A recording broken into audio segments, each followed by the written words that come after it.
বন্ধুরা আজকে দেখাবো হরেক রকম সবজি। প্রথম দেখতে পাচ্ছেন করলা, সেই পটল করলা এবং দেখার মতন, এবং পাশে আছে চাল কুমারা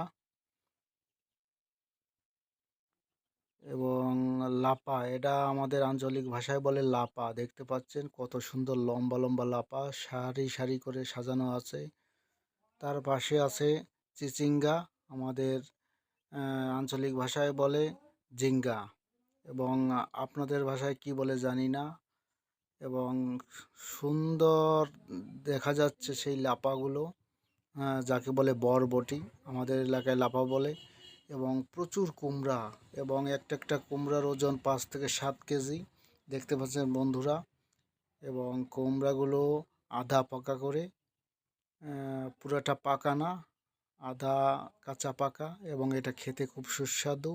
তাই এইটা